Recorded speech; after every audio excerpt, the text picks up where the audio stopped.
I was home alone for the week, as my family had gone on vacation, while I had to stay and work.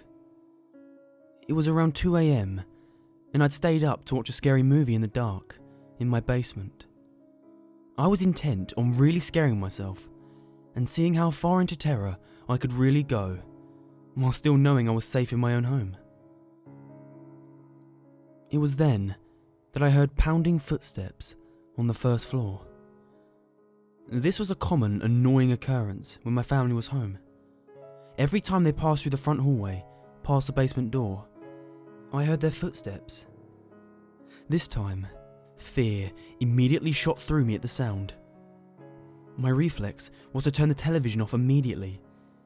The basement door was up a flight of steps and around a corner, so whoever it was would not have seen any light.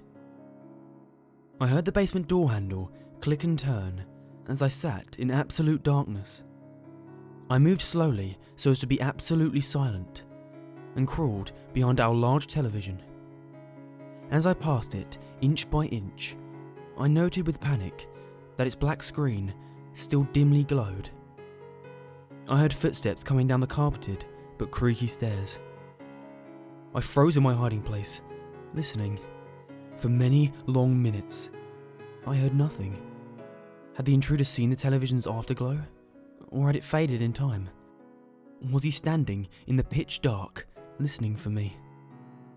I seemed to lie there in total silence for an interminably long time. My panic began to fade, and I began to think more clearly. Had I really heard an intruder? Could someone possibly be standing there in silence for so long, without making any noise? The basement was so exceedingly quiet that the silence itself began to hurt my ears. Could the unknown person really avoid any noise from shuffling or breathing or anything else? If there was an intruder, he was still in the basement, because the creaky stairs were incredibly loud, the door handle clicked, and he wouldn't know to mask his footsteps on the first floor so that they couldn't be heard down here. I began counting in my head, trying to pass the time, as drool fell from my mouth onto the carpet. I didn't dare risk the sound of swallowing.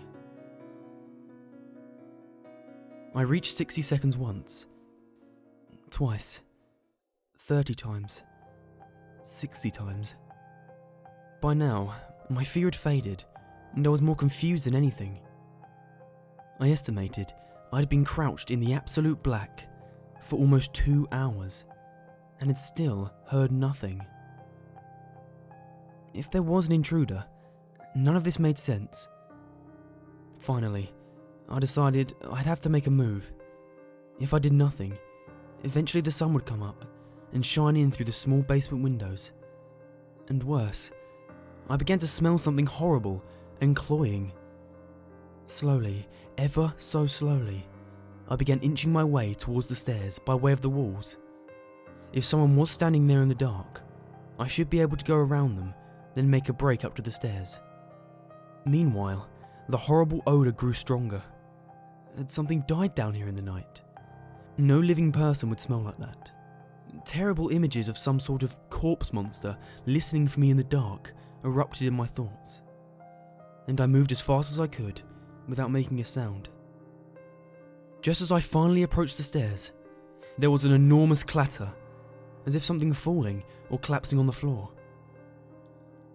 It was at this moment I leapt forward and crashed up the stairs, running out the open basement door and my wide open front door. Now certain that someone was in my house, I called the police from my cell phone and watched my house from afar. The police came, checked inside the house, and then grimly came back out to question me. They'd found a body in the house, my elderly neighbour who seemed to have died of a heart attack. Their belief was that I must have left the front door unlocked, and he must have wandered in my house while dying, looking for help. At first, I felt horrible, thinking that I had sat there in the dark while the old man literally died a few feet away. Then it occurred to me, what the hell was that noise of things falling that last prompted me to bolt up the stairs and out of the house? I asked the police, and they confirmed the back door of the house had been left open as well, near a single bare footprint in the mud. Somehow, for some reason I'll never know, there was someone else in that basement with us, silent, waiting, and listening in the dark over the fresh corpse of an old man.